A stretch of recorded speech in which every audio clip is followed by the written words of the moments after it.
Bismillahirrahmanirrahim. Assalamualaikum warahmatullahi wabarakatuh. Bagaimana kabar hari ini anak-anak? Semoga semuanya sehat walafiat. Amin ya rabbal alamin. Baik, di sini Ibu akan mencoba untuk menjelaskan konsep dasar dari kinematika sebelum kita lanjut ke kinematika yang asli ya, yang GLB, GLBB. Nah, sebelum kita memahami GLB, GLBB itu, kita harus memahami dulu konsep dasar dari kinematika. Di kinematika itu ada jarak versus perpindahan. Nah, kira-kira apa sih bedanya antara jarak dan juga perpindahan? Di sini sudah tertulis, jarak itu adalah panjang lintasan total yang ditempuh benda tanpa memperhatikan arah dan nilainya selalu positif. Jadi, kalau jarak itu lebih mudahnya kita jumlahkan semua. Mau kita ke arah kanan, mau kita ke arah kiri, mau bolak-balik 10 kali, pokoknya kita jumlahkan semuanya itu ada berapa meter. Begitu ya, itu adalah jarak. Kalau perpindahan itu perubahan posisi dari titik awal ke titik akhir. Kita fokus titik awalnya di mana, titik akhirnya di mana, baru kita tarik garis. Itu adalah perpindahan. Jadi kalau jarak itu tidak memperhatikan arah, semuanya dijumlahkan. Kalau perpindahan itu memperhatikan arah. Jadi lihat titik awalnya di mana, titik akhirnya di mana. Contohnya di sini. Ada sebuah benda bergerak dari A ke B 5 meter. Jadi begini ilustrasinya.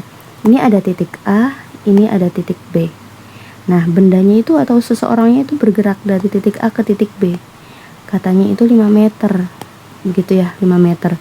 Nah, lalu setelah udah sampai B nih, udah nyampe di titik B, dia kembali lagi ke titik A, ke sini, ke titik awal ya, 5 meter juga berarti. Nah, berarti jaraknya berapa kira-kira? Ingat, kalau jarak itu adalah jumlah keseluruhan kan, berarti kita jumlahin, awalnya 5 meter, balik lagi 5 meter, berarti 5 tambah 5 berapa? 10 meter. Itu adalah jaraknya. Lalu perpindahannya berapa? Perpindahan itu lihat titik awal dan titik akhir anak-anak. Titik awalnya si orang ini di mana? Di titik A kan? Atau si benda ini di mana? Di titik A kan? Lalu titik akhirnya di mana? Titik akhirnya di A juga karena dia balik lagi ke A. Maka kira-kira punya perpindahan tidak? Tidak punya. Awalnya dia di A, terus akhirnya juga di A. Maka perpindahannya sama dengan 0 atau sama aja tidak mengalami perpindahan. Jadi itu perbedaan jarak dan perpindahan. Kalau jarak dihitung semua, kalau perpindahan lihat titik awal di mana, titik akhir di mana. Oke, kita lanjut. Di sini ada kecepatan rata-rata. Kecepatan itu lambangnya apa? Kecepatan itu lambangnya adalah V ya anak-anak ya. Kecepatan itu V. Kalau rata-rata biasanya ada garis di atas. Ini menunjukkan rata-rata. Kecepatan rata-rata itu adalah total perpindahan dibagi total selang waktu. Rumusnya seperti GLB ya. Yaitu kecepatan itu sama dengan delta X per delta T. Ini dibacanya delta. Delta itu apa sih, Bu? Delta itu adalah perubahan. Ini pun kalau ada perubahan ya. Kalau tidak ada perubahan berarti X per T saja. Di sini ada contoh. Sebuah mobil menempuh 100 meter ke arah timur dalam 20 detik gitu ya. Nah, berarti di sini V-nya kan seperti tidak ada perubahan ya dengan kasat mata. Tapi sebenarnya ada perubahan. Yang tadinya mobilnya itu diam jadi bergerak 20 detik. Yang tadinya jaraknya itu 0 jadi 100 meter. Berarti nanti kalau delta X kita tulis rumusnya delta X per delta T ya. Delta X itu maknanya posisi kedua dikurangin posisi awal dibagi waktu yang kedua dikurangin waktu yang awal. Posisi kedua itu posisi terakhirnya di mana? 100 meter berarti 100. Posisi awal itu X1. Awalnya di mana? Kan awalnya mobilnya tidak bergerak. Maka X1 nya sama dengan 0 ya. Dibagi T2 nya adalah 20 detik. Berarti 20 dikurangin T1 nya 0 karena awalnya tidak bergerak. Berarti sama aja 100 bagi 20. Coret 0 nya 10 bagi 2, 5 meter per sekon. Itu untuk menentukan kecepatan rata-rata. Oke, baik, kita lanjut. Selanjutnya ada kecepatan sesaat. Kalau kecepatan rata-rata yang ini, kecepatan rata-rata itu ada selang waktunya. Jadi misalkan dari detik kedua sampai detik ke-6, kecepatan rata-rata di antara detik kedua sampai detik ke-6 tuh berapa gitu. Jadi di antara dua waktu, di antara selang waktu tertentu. Bedanya kalau kecepatan sesaat berarti kita ingin menentukan kecepatan saat itu juga. Dan kecepatan saat 5 detik, kecepatan saat di menit ke-5, kecepatan saat di menit ke-10. Itu kita menentukannya menggunakan kecepatan sesaat. Nah, kecepatan sesaat di sini kita menggunakannya itu adalah rumus turunan, anak-anak. Rumus turunan atau diferensiasi kalau bahasa kalkulus atau bahasa matematikanya. Bagaimana Bu untuk menentukan kecepatan sesaat? Kecepatan sesaat itu rumus fisikanya dx per dt. Makna dari dx per dt yaitu menurunkan persamaan x atau persamaan posisi terhadap waktu. Jadi nanti di soal itu akan diketahui persamaan posisinya berapa. Nanti kita turunkan terhadap waktunya. Masih ingat tidak bagaimana cara menurunkannya? Oke, kita lihat contoh. Di sini. Ini maksudnya 2T pangkat 2 ya. Kita hapus dulu. Kita coba di atas ya. Di sini katanya dimintanya X-nya itu adalah 2T pangkat 2 ditambah 5T. Cara menurunkannya bagaimana Bu? Karena ini konsep turunan, kita lihat. Di sini di sini pangkatnya berapa? Pangkat 2. Pangkat 2 ini turun ke bawah ya anak-anak ya.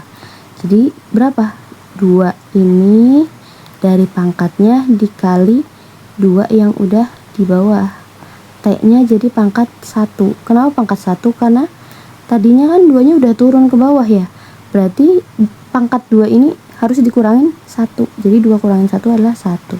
Ditambah turunan dari 5T adalah 5. Seperti yang sudah Ibu jelaskan di kelas.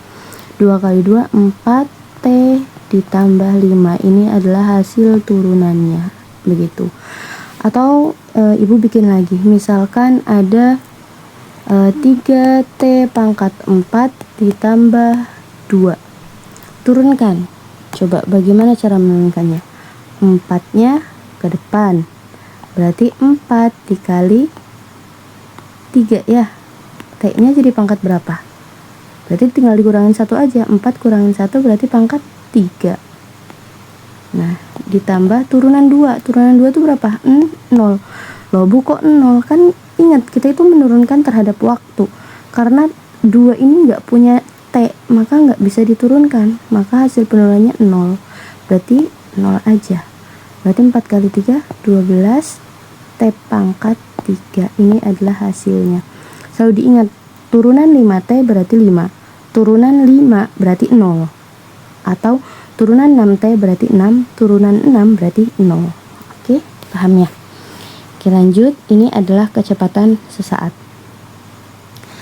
Oke, selanjutnya di sini ada percepatan rata-rata. Kalau tadi kecepatan rata-rata berarti kecepatan pada selang waktu tertentu. Kalau sekarang percepatan sesaat berarti juga sama, perubahan kecepatan dalam selang waktu tertentu. Jadi kita ingin menentukan percepatan misalnya di detik ke-5 sampai dengan detik ke-10 percepatannya itu berapa gitu. Nah, di sini menggunakan rumus A itu lambang percepatan ya. Lambang percepatan itu A dari acceleration, habis itu delta V. Delta itu artinya tadi perubahan, V-nya itu adalah dari velocity ya anak-anak. Velocity itu di fisika maknanya adalah kecepatan. Dibagi dengan delta T. T itu dari time, berarti waktu. Gitu. Nah, contohnya di sini. Kecepatan berubah dari 5 menjadi 15. Oke, kita tulis A-nya itu ada, lambangnya tidak ada. panahnya ya, hanya garis aja. Percepatan rata-rata sama dengan delta V per delta T, dimana delta V berarti kan perubahan kecepatan. Perubahan kecepatan dari mana ke mana? Berarti dari kecepatan kedua dikurangin kecepatan ke 1 dibagi T2 dikurangin T1. V2 nya berapa? V2 nya berarti kecepatan kedua, berarti 15 dikurangin kecepatan satunya 5 dibagi T2 nya, tadinya T2 nya itu kan 10 ya, 10 awalnya berarti 0 waktunya. 15 dibagi 5 berapa anak-anak? 10 dikurangin 0 10, maka percepatan rata-ratanya adalah 1 meter per sekon kuadrat begitu. Jadi pokoknya kalau delta itu terakhir dikurangin awal. Kalau delta V berarti kecepatan akhir dikurangin kecepatan awal. Kalau delta T berarti kecepatan akhir dikurangin delta T berarti waktu akhir dikurangin waktu awal itu. Oke, itu adalah percepatan rata-rata, sangat mudah ya untuk menentukannya. Selanjutnya di sini ada percepatan sesaat. Kalau tadi kita membahas tentang kecepatan sesaat, sekarang percepatan sesaat. Itu lambangnya A. Dimana untuk mencari A itu dV per dt. Artinya kita menurunkan 1 kali. Ini diturunkan 1 kali saja. Diturunkan 1 kali. Kalau misalkan d kuadrat x berarti diturunkan 2 kali ya anak-anak.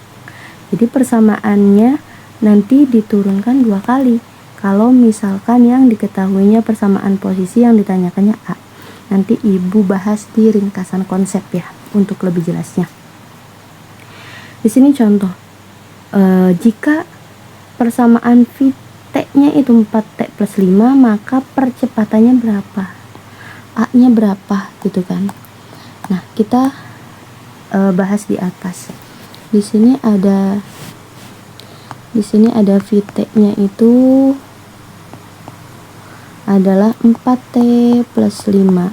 Dimintanya adalah A. Berarti kita turunkan 1 kali ya, karena yang diketahui adalah Vt. Kita turunkan satu-satu. Turunan 4T apa? Turunan 4T adalah 4. Turunan 5 adalah 0. Maka percepatan sesaatnya adalah 4 meter per sekon kuadrat. Bu, kok nggak memasukkan nilai T? Ya karena di soalnya nggak ada T-nya. Dan juga kebetulan hasil penurunannya juga sudah tidak mengandung nilai T, maka kita tidak perlu bingung, 4 ini adalah jawabannya. Jadi tidak semua kecepatan sesaat atau percepatan sesaat itu harus mengandung T ya anak-anak. Bisa jadi pertanyaannya itu percepatan sesaatnya berapa atau kecepatan sesaatnya itu berapa. Jadi kalian tidak perlu bingung, nggak ada waktunya. Jadi hitung aja, pokoknya sih nggak ada waktunya gitu. Itu adalah percepatan sesaat.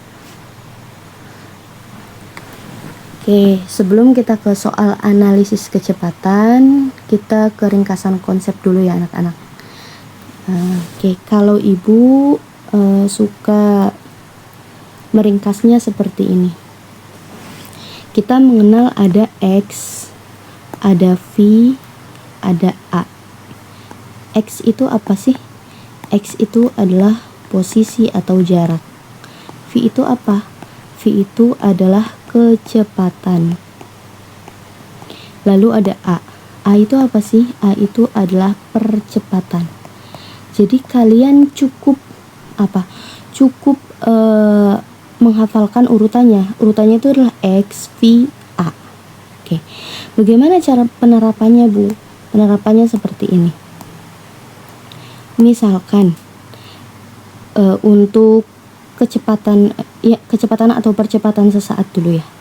Misal nih, yang diketahui adalah persamaan X. Yang ditanyakan adalah V. Kita lihat dari X ke V, ini loncatnya 1 kali.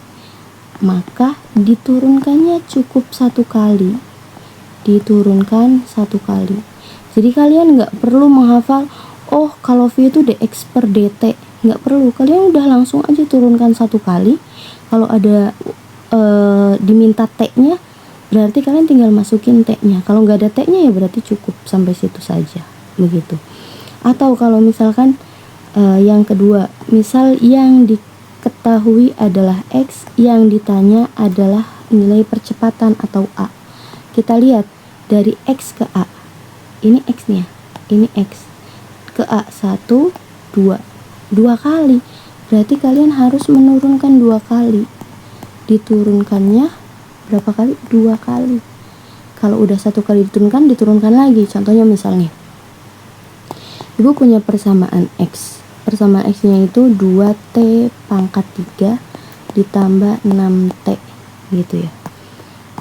Kita turunkan coba 2 kali ya. Kita turunkan sekali dulu. Turunan pertamanya dapat berapa?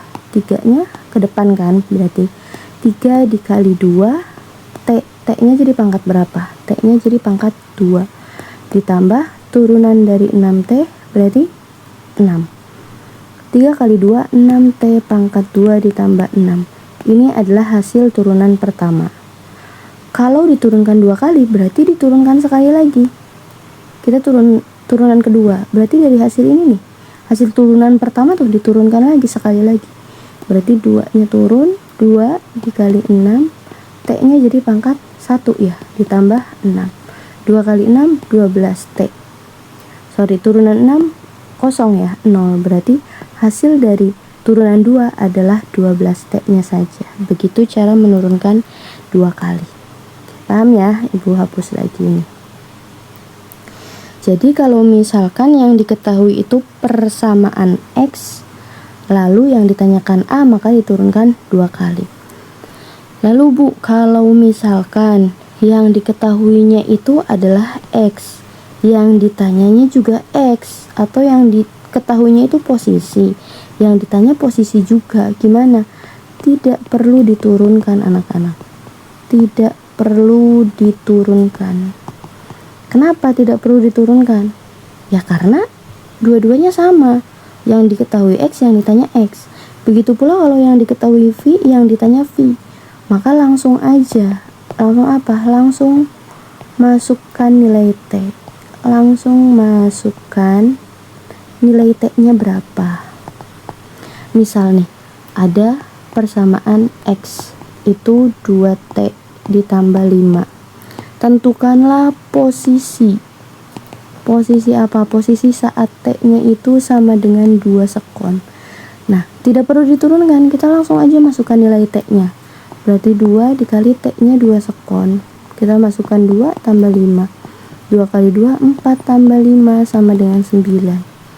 Begitu maksudnya. Jadi kalau sama-sama mencari X ke X berarti tidak perlu diturunkan, atau V ke V juga tidak perlu diturunkan, atau A ke A juga tidak perlu diturunkan. Atau ada lagi, misalkan yang diketahui adalah V, lalu yang ditanyakan adalah A. Dari V ke A loncat 1 berarti diturunkan 1 kali. Gitu ya. Jadi kalian tidak perlu menghafalkan rumusnya, jadi cukup hafalkan X V A. Loncat berapa kali? Kalau loncat 1 kali diturunkan 1 kali, loncat 2 kali diturunkan 2 kali. Kalau misalkan tetap berarti tidak perlu diturunkan. Oke, paham ya? Itu adalah untuk ringkasan konsep kecepatan dan percepatan sesaat. Selanjutnya kalau misalkan Bu, gimana cara cepat menghafal rumus yang percepatan sesaat dan kecepatan sesaat? Sama aja, tidak perlu dihafalkan anak-anak. Kita cukup ingat X V A. Ingat kalau X itu apa tadi? Posisi. Kalau V itu adalah apa? Kecepatan. Kalau A itu apa tadi? A itu adalah percepatan. Misal kita mau mencari kecepatan rata-rata dulu ya. Kecepatan rata-rata. Kecepatan itu lambangnya apa anak-anak? Lambangnya atau besarannya itu adalah V ya. Ini lambang itu adalah V. Kita lihat dulu sebelum V itu ada apa? Sebelumnya V. Sebelum V itu ada X. Berarti kecepatan rata-rata itu rumusnya delta X tinggal dibagi T. Kenapa dibagi T? Ya karena selang waktu tertentu, ada waktunya kalau mencari kecepatan rata-rata. Jadi sebelumnya apa dibagi dengan T. Atau kalau nyari percepatan rata-rata, sama aja konsepnya kayak tadi. Percepatan itu kan lambangnya A. Kita lihat ini kan A nih. Oke, ini adalah A. Sebelumnya A itu apa? Sebelumnya itu ada V. Berarti percepatan rata-rata itu adalah delta V dibagi dengan waktu. Begitu. Bu, kalau nggak ada perubahan kecepatannya, misalkan V-nya cuma ada 1, ya udah berarti V bagi T. Begitu saja. Bu, posisinya ada 1, berarti X bagi T. Begitu ya. Oke, paham? Oke, kita lanjut, coba mundur kembali ke contoh soal. Oke, di sini kita bahas. Di sini ada posisi benda mengikuti fungsi atau persamaan xt sama dengan 3t pangkat 3 min 2t ditambah 4. Yang pertama yang ditanyakan adalah kecepatan sesaat. Kita x v a, ingat. Posisinya yang diketahui adalah x ya. Untuk yang pertama yang ditanyakan adalah kecepatan sesaat. Berarti yang ditanyakan adalah v. Dari x ke v loncat berapa? Loncat 1 kali kan, berarti diturunkan 1 kali. Oke, kita tulis dulu persamaannya. 2t plus 4. Kita turunkan 1 kali. Berarti t-nya maju ke depan ya. Kita oke, maju ke depan berarti 3t. Pangkat berapa? Karena udah maju berarti t-nya dikurangin 1. Ingat pangkat dikurangin 1, berarti 3 kurangin 1 2. Dikurangi turunan 2t adalah 2, turunan 4 0. Ini adalah turunan pertama. Karena kita cukup menurunkan 1 kali, karena udah diturunkan 1 kali, tinggal masukkan nilai t-nya berapa. Gitu. Berarti 3, t-nya dimintanya 2 detik, berarti 2 ada kuadratnya dikurangin 2. Nah, 3, 2 pangkat 2, 4 dikurangi 2. 3 kali 4 berapa? 12 kurangin 2, 12 kurangin 2 berarti 10 meter per sekon karena mencari kecepatan. Ini diturunkan sekali ya. Oke, paham? Nah, yang kedua mencari percepatan. Ingat, kita kan yang diketahui adalah X. Ini adalah X. 3t min t pangkat 3 min 2t plus 4 itu adalah X. Yang ditanya adalah percepatan. Berarti loncatnya 2 kali, berarti kita turunkan 2 kali. Kita turunkan sekali lagi, ulang. 3-nya berarti ke depan, pangkat 2 turunan 2t adalah 2. Ini turunan 1 kali penurunan. Karena 2 kali diturunkan, maka kita turunkan kembali yang keduanya. Berarti 2-nya ke depan. 2 dikali 3, kita hapus. Berarti 2 kali 3 t-nya jadi pangkat 1 ya, karena dikurangin 1. Turunan 2 adalah 0, maka 2 kali 3 6 t. Ini udah diturunkan 2 kali nih, masih ada t-nya. T-nya dimintanya berapa? 3, tinggal dikalikan. 6 kali 3 sama dengan 18 meter per sekon kuadrat. Ini satuan percepatan. Begitu. Mudah kan ya? Oke, kita lihat ke contoh soal selanjutnya. Di sini kecepatan benda dinyatakan Vt 6t pangkat 2 plus 2t.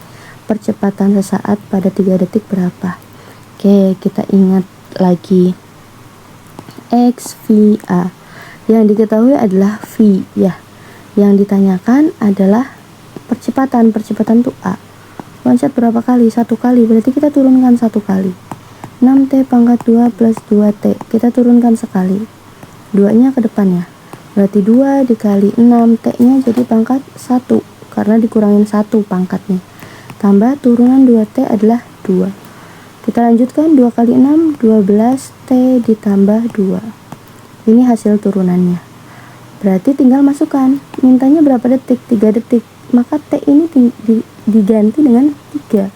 12 dikali 3 ditambah 2. 12 kali 3 berapa? 36. 36 ditambah 2. Berarti 38. Satuan percepatan meter per sekon kuadrat. Selesai. Sangat mudah bukan ya? Ya, mudah. Oke, itu contohnya. Kalau untuk percepatan sesaat dan kecepatan sesaat, contohnya udah langsung di sini ya. Oke, mungkin cukup sekian untuk pembahasan dari konsep dasar kinematika. Semoga bermanfaat dan bisa menjadi bekal untuk materi GLB, GLBB, GVA, GVB, GJB, dan gerak parabola. Terima kasih, selamat belajar, semoga mendapatkan hasil maksimal. Wassalamualaikum warahmatullahi wabarakatuh.